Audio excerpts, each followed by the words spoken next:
The battlefield smelled of ash and iron. The city of Keralis burned, its glass towers shattered by plasma fire, its people fleeing into the underground tunnels. Above the chaos, the soldiers of the Threx Dominion marched with cold precision, their insectoid forms gleaming under the light of twin suns. Amidst the fire and screams, Marcus Hale stood alone. The human was broad-shouldered, armored in exosteel that seemed more scarred than intact.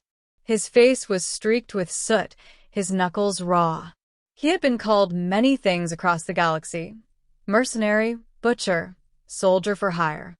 But the most common name, whispered even by enemies, was simpler: mighty human. Marcus had been forged for war.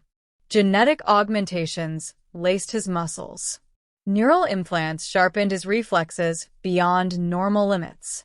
His life had been a chain of battles, contracts, and survival. And yet, beneath the steel and scars, he carried a hollowness, a lack of purpose. He fought because it was all he knew, until that night when a child ran to him through the smoke. She was small, no more than 8 or 9 cycles, her skin shimmering with the soft glow of the Ilari people. Her eyes, wide with terror, fixed on Marcus, as if he were the only lifeline left. "Mighty human," she cried, her voice breaking. "My mother's been taken. Save her." Marcus blinked. The title was one he often heard, but never from the mouth of a child. "Where?" he asked, his voice low and gravelly. The girl pointed to the Eastern Bloc, where Dominion soldiers dragged captives into transports. "They took her into the shadows. Please, don't let them take her away." Marcus should have ignored her. His contract was already fulfilled. The resistance leaders had fled, and his payment was secure. But something in the child's voice, desperation, raw and unbroken, pierced through the armor around his heart. For the first time in years, Marcus chose to act not for credits, but for something else entirely. The Eastern Bloc was crawling with Threx soldiers. Their mandibles clicked in cruel rhythm as they herded prisoners toward the waiting transport ships. Marcus moved like a shadow among ruins, his augmentations making each step silent, each breath controlled. His HUD painted targets in crimson. 2 guards at the gate, dead before they could scream. A cluster of patrol drones, shattered by precise bursts of plasma fire. A captain issuing orders, silenced with a knife between armored plates. The Dominion soldiers had faced humans before, but not this one. Marcus was faster, meaner, and utterly relentless. He wasn't just a man. He was a weapon unleashed. Inside the holding compound, dozens of Ilari captives sat bound in chains, their luminous skin dimmed with fear. Among them, Marcus spotted her, a woman with gentle eyes, holding herself tall despite the cruelty around her. The child's mother. The moment Marcus approached, the woman's gaze locked on him. Hope flickered in her eyes, though she said nothing. The alarm blared before Marcus could act further. A squad of Threx stormed into the chamber, weapons raised. The fight was brutal. Plasma bolts seared the air, blades clashed, and mandibles snapped.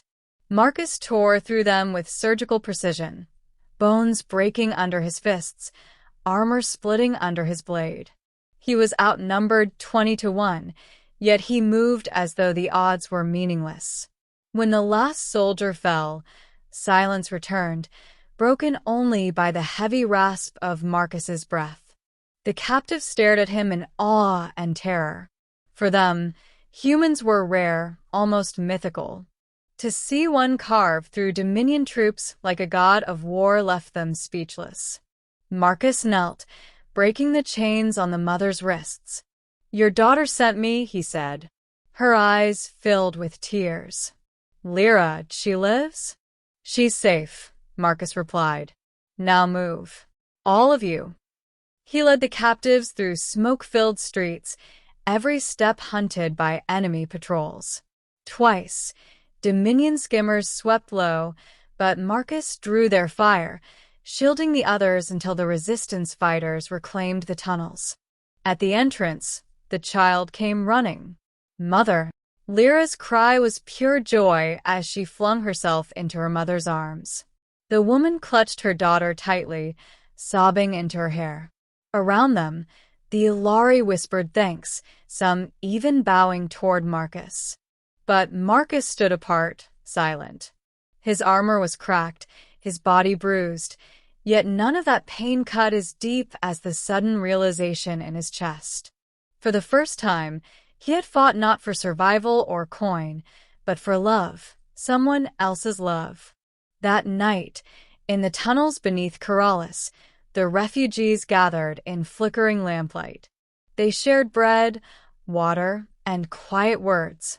And for the first time in years, Marcus sat among them instead of alone. Lyra approached him, holding out a small piece of fruit.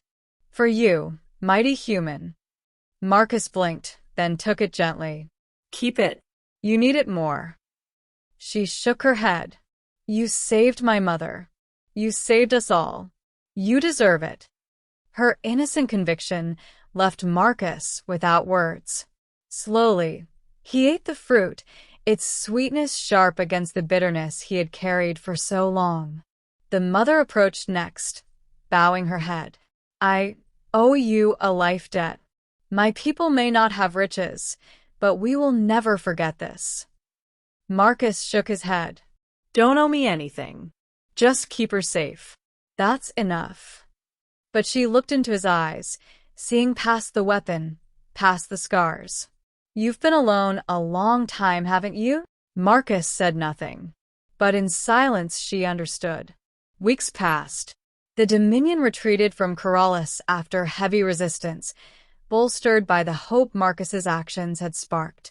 He stayed, helping rebuild the shattered city, not for pay, but for the people who had begun to smile again. Children followed him, calling him mighty human with laughter instead of fear. Adults treated him with quiet respect, offering him food, stories, companionship. And Marcus, who had once been nothing but a weapon, began to feel something new stirring inside him. Purpose. One evening, as the stars rose over the healing city, Lyra climbed onto a broken wall beside him. "Mighty human," she whispered. "Will you stay with us?" Marcus looked at her, then at her mother, who stood nearby with hope in her eyes. For once, he didn't feel the urge to leave, to run to the next battlefield. For once, the hollowness inside him felt full. "Yes," he said simply. "I'll stay." Years later, the legend of the mighty human spread across colonies. They told of the weapon who found his heart, the mercenary who became a protector. But Marcus never cared for legends. He cared for the laughter of children in the rebuilt streets, the warm meals shared in firelight, and the small hand that often slipped into his, trusting him completely. For in saving a mother, he had been saved himself. And for the first time, Marcus Hale, mighty human, knew his true purpose.